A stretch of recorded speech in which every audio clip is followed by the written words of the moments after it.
कक्षा 10 सांख्यिकी 14.1 का 6 नंबर क्वेश्चन इसमें हल कराएंगे। तो इसमें 6 और 7 तो पहले वीडियो में इसके बताया जा चुका है, यानी 1 2 3 4 5 नंबर तक क्वेश्चन हल किया गया है। अब इसमें क्या है देखिए, लिखा गया है निम्नलिखित सारणी किसी मोहल्ले यानी किसी मोहल्ले के 25 परिवारों में भोजन पर हुए दैनिक व्यय को दर्शाता है। अब उसके बाद यहाँ पर क्या है, दैनिक व्यय यह सब दिया है और परिवार की संख्या दिया गया है। ठीक है, तो इसमें कहा है एक उपयुक्त विधि द्वारा भोजन पर हुआ माध्य व्यय ज्ञात कीजिए। यानी उपयुक्त विधि द्वारा, जो इसके पहले वीडियो जो बनाया गया है उसी के विधि के द्वारा इसको हल करना है। तो 6 नंबर क्वेश्चन देखिए, इसमें दैनिक व्यय एक में है। सबसे पहले कॉलम बना लीजिए,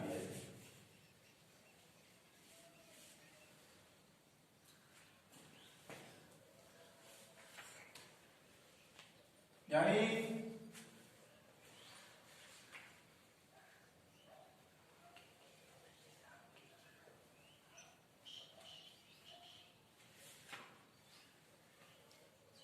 देखिए यहां पर एक वाले में क्या है, दैनिक व्यय यानी दैनिक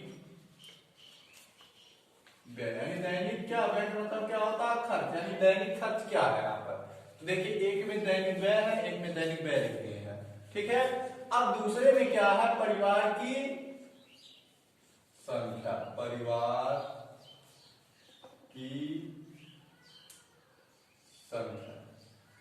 ठीक है, फिर उसके बाद क्या है, कहीं परिवार का संख्या हो गया तो यह क्या है, देखिए यह पर आई होता है सिग्मा में और यह यक्स आई होता है। तो यहां पर सिग्मा यक आई इंटू यक आई। अब कॉलम बना लीजिए,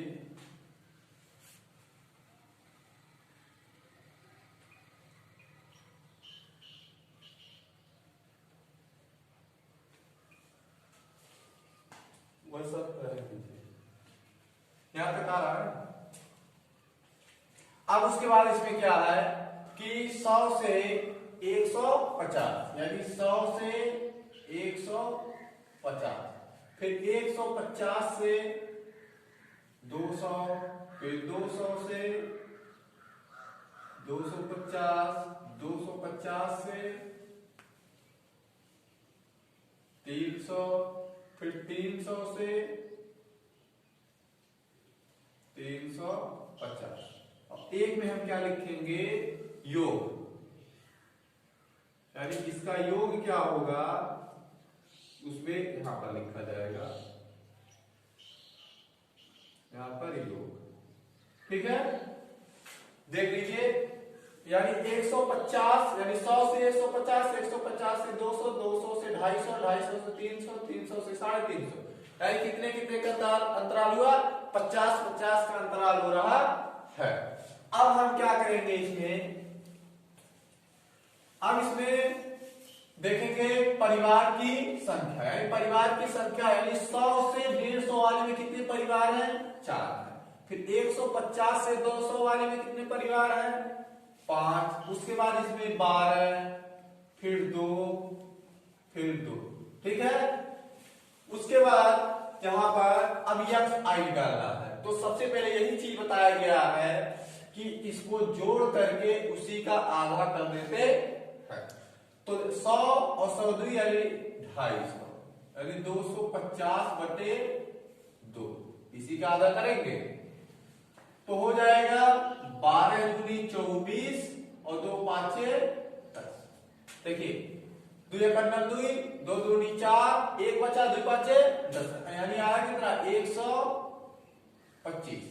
ठीक है, अब फिर वही काम करेंगे, 2 और 1 3, 350, यानी 350 बटे 2, 2 एक 2, 2 7 14, 2 5 10, यानी 175।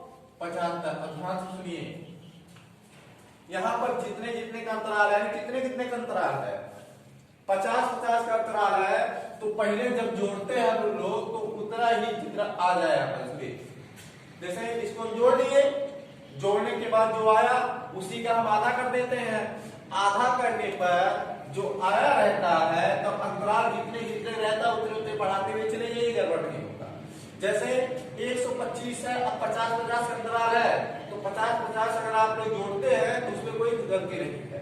यानी 125 में 50 जोड़ेंगे 75, 175 में फिर 50 जोड़ेंगे, वही चीज आएगा। ठीक है, तो यानी 2 2 4 यानी 4.5 बटे 2, तो आ गया 2 दूनी 4, 2 दूनी 4, 2 5 10 यानी 225। यानी 175 50। देखिए अब ये 50 जोड़ देते हैं कितना आएगा, 5 7 5 12 1 1 225 आया, नहीं आया। अब इसमें अब 50 जोड़ देंगे जो आएगा, फिर वैसे किया जाता है। तो यहाँ पर देखिए 3 2 5 5.5 यानी 550 बटे 2, 2 दूनी 4, एक बचा है 2 7 14, 2 5 10 यानी 275। अब 3 3 6 है 650 बटे 2, 2 3 है 6, 2 दूनी 4, 2 5 10 325। अब हम क्या करेंगे, इसका इसमें गुणा। देखिए यह आई एक्स आई है, इसी पे से किया जाता है। यानी 4 पंजे 20, 4 दूनी 8 दूनी 10, 4 अकन्नम 4 1 5 यानी 4 पंजे 20 की 0, 4 दूनी 8 2 10, 4 अकन्नम 4 1 5, 5 पंजे 25, 5 7 35, 2 37, 5 अकन्नम 5 और 3 8, 12 पंजे 60, 12 दूनी 24 और 36, 12 दूनी 24 और 3 27 यानी 12 पंजे 60, 12 दूनी 24 और 36 और 12 दूनी 24 और 3 27। अब 2 5 10, 2 7 14, 1 15, 2 दूनी 4, 1 5, फिर 2 5 10, 2 दूनी 4 और 1 5, 2 3 6। अब एक बार फिर से जोड़ लीजिए, यानी गुणा कर लीजिए। 4 पंजे 20 की 0 और 4 2 8 2 10, 4 अकन्नम 4 1 5, फिर 5 पंजे 25, 5 7 35 और 2 37, 5 अकन्नम 5 और 3 8, 12 पंजे 60 के 0, 12 दूनी 24 और 6 30 के 0 और 12 दूनी 24 और 3 27, फिर 2 सुरैया 2 5 10, 2 7 14 1 15, 2 दूनी 4 1 5, 2 5 10, 2 दूनी 4 1 5, 2 3 6 ऐसे है। ठीक है, अब हम क्या करेंगे, जो परिवार की संख्या है उसको सबसे पहले हम क्या करेंगे, जोड़ लेंगे। अब देखिए 5 4 9 2 11, 11 10 21, 21 22 23 24 25 यानी टोटल परिवार की संख्या कितना है, 25 है। देखिए 5 4 9 2 11, 11 2 13, 13 2 15, 10 25। अब हम क्या करेंगे, इसको जोड़ेंगे यानी 5, अब 0 है यहां पर 7, 0 है 7 5 12 5 17, 5 8 5 13, 13 और 7 20, 20 5 25, 25 6 31, 31 1 32। अब उस एक बार देख ले रहे हैं फिर से, यानी अलग से जोड़ लीजिए। तो हम क्या करेंगे इसमें, देखिए वैसे उसके बाद यहां पर कितना 2 और वहां से पहले देख लेते हैं, यानी 875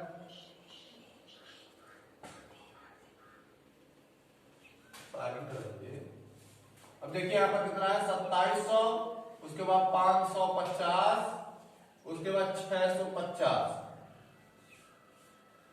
इसको जोड़ लीजिए यानी 5 हुआ, 5 5 10 7 17 के साथ 8 5 13 और 13 7 20, 20 5 25, 25 6 25 और 6 31 और हासिल 1 32, 2 1 3 यानी 32 3 2 5 यानी कितना आया 52 75 यह आपका आया है। तो अब हम क्या करेंगे, यानी हमको क्या निकालना है,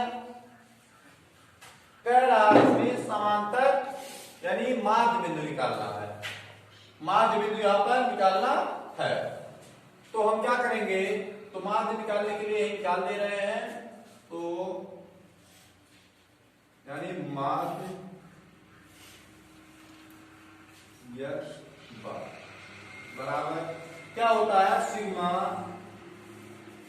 एफ आई एक्स आई बटे सिग्मा एफ आई होता है। ठीक है, तो इसके स्थान पे हम सीधे वैल्यू 52 75 बटे 25 अब भाग दे दीजिए।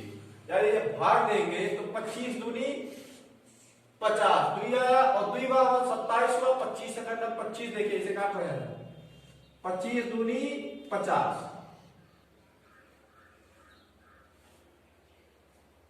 यानी 25 दूनी 50 और दुई बार 27 हो गया, 25 सेकंड में 25 और दुई 27 25 हो गया, यानी 25 सेकंड में 25 25 सेकंड में 25 और 25 सेकंड में 25 और दुई 27 25 दूनी 50 दुई 52 यानी आपका आंसर कितना आया, x बराबर 211 यह आपका आंसर आया है। उसके बाद इसमें यही चीज कहा था, कुछ यानी हुआ माध्य व्यय ज्ञात कीजिए, तो व्यय तो आप लोगों का निकल गया है। अब अगला क्वेश्चन इसमें क्या है, 7 नंबर क्वेश्चन कह रहा है कि वायु में सल्फर डाइऑक्साइड की सांद्रता को ज्ञात करने के लिए एक वायु में सल्फर डाइऑक्साइड यानी SO2 की सांद्रता को ज्ञात करने के लिए एक नगर के 30 मोहल्ले से आंकड़े एकत्रित किए गए। ठीक है, आंकड़ा है, उसको क्या कहा है कि एकत्रित किया गया है। तो इसमें यह है, उसके बाद हम क्या करेंगे, इसको सबसे पहले रफ कर लीजिए। जो 6 नंबर क्वेश्चन है उसको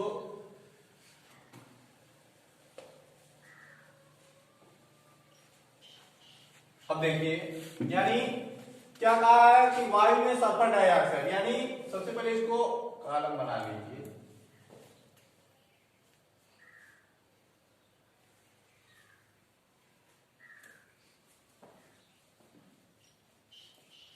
यानी अब एक में क्या लिखेंगे, यानी सल्फर डाइऑक्साइड की सांद्रता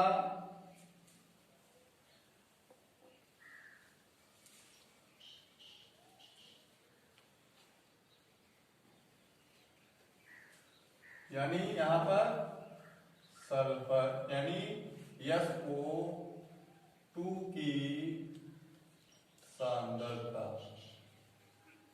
उसके बाद दूसरे में क्या है, बारंबारता यानी बारंबारता।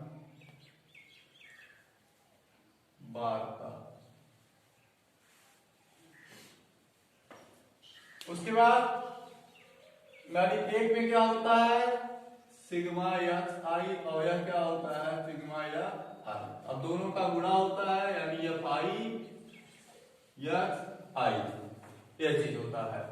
तो एक में क्या है, 0 से यानी 0.00 से 0.04 तक, यानी कितना कॉलम, 1 2 3 4 5 6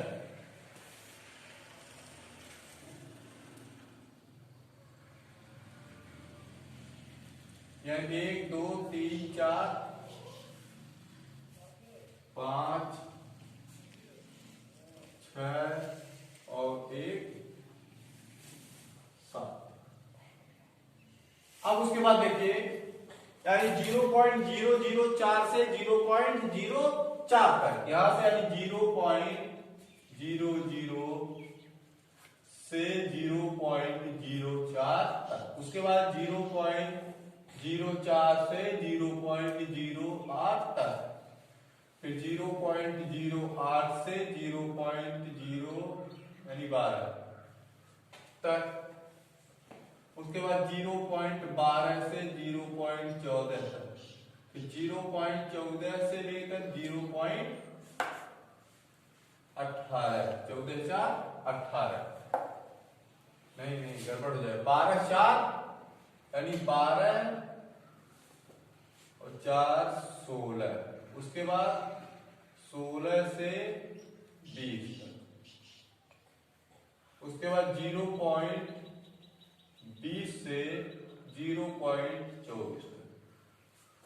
एक बार फिर से देख रहे हैं, यानी 0.00 से 0.0 यानी 0.04 का अंतराल है। 4 4 8 8 4 12 12 4 16 16 4 20 20 4 24। अब यहाँ पर टोटल यानी योग। अब देखेंगे बारंबारता, यानी पहले में 4 9 9 2 4 2। अब उसके बाद इसका बाद यानी क्या करेंगे, 0.04 ही आएगा बटे 2, तो काटेंगे तो आएगा 0.02। उसके बाद फिर यानी 8 4 12, तो 0.12 बटे 2 यानी 2 6 12 0.06। उसके बाद 12 8 20 यानी 0.20 बटे 2, यानी आएगा 0.10। 2 4 10 यानी 2 6 10 यानी 4 4 का अंतर हो रहा। अब 16 यानी यहाँ था 16 और 12 28 यानी 0.28 बटे 2 यानी 14 दूनी 28 यानी 0.14। उसके बाद 20 10 30 और 6 36, तो 0.36 बटे 2। इसको काटेंगे तो आएगा 18 दूनी 36। उसके बाद 20 20 40 और 4 44 0.44 बटे 2 यानी 22 दूनी 44 0.5। अब हम क्या करेंगे, अब सबका टोटल योग करेंगे। अब योग करेंगे तो क्या मिलेगा, यानी 4 दूनी 8 यानी 0.08, 9 6 54 यानी 0.5, फिर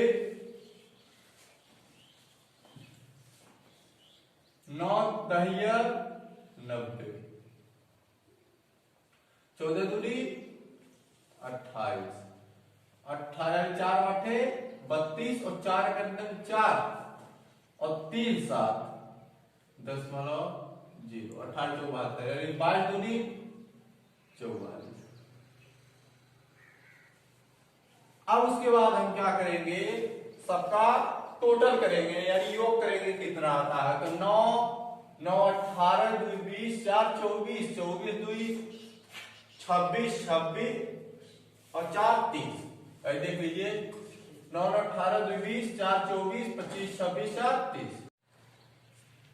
देखिए अब इसको क्या करें, जब टोटल योग हुआ है टोटल हम जोड़े हैं तो हमको मिला है 23। अब उसके बाद जब हम इसको टोटल करेंगे यानी 8 4 12 12 और 8 20 2 22 22 4 26 26 के 6 हासिल 2। अब उसके बाद 5 9 5 14 14 और 2 16 16 और 7 23 23 4 26 यानी 23 4 27 और 2 32 हासिल 2 और 0 0 है यानी 2.96। लेकिन हमको माध्य ज्ञात करने के लिए कहा है, तो माध्य बिंदु जब निकालेंगे यानी माध्य यक्स बराबर हो जाएगा सिग्मा एफ आई यक्स आई बटे यफ आई। तो टोटल वैल्यू इसका क्या मिला है 2.96 बटे 30। अब काट दीजिए 3 तरीके 30 और यह हो जाएगा 0. देखिए 3 9 27 और 2 29 26 हो गया, तो 3 8 24 2 26 तो 20 हो जाएगा। 3 6 18 3 6 18 यानी इसी प्रकार से होता हुआ चला जाए यानी 0.9866 बटे 10। अब उसके बाद यानी एक अब 10 से उसमें जब भाग देंगे तब कितना मिलेगा, यानी तो हो जाएगा 0.0 9 8 6 6 6 को उससे आप सीधे कर दीजिए, यानी आपका आंसर है क्या। लेकिन आपके किताब का आंसर क्या कहा है, तो आपके किताब का आंसर 0.099 ppm है, यानी 0.99। देखिए कोई चीज लिखा है तो चाहे यह लिखिए चाहे यह भी लिख सकते हैं, यानी यह बराबर हो जाए 0.099 pp, यानी यह आंसर प्राप्त हुआ। अब अगला वीडियो कल देखा जाएगा।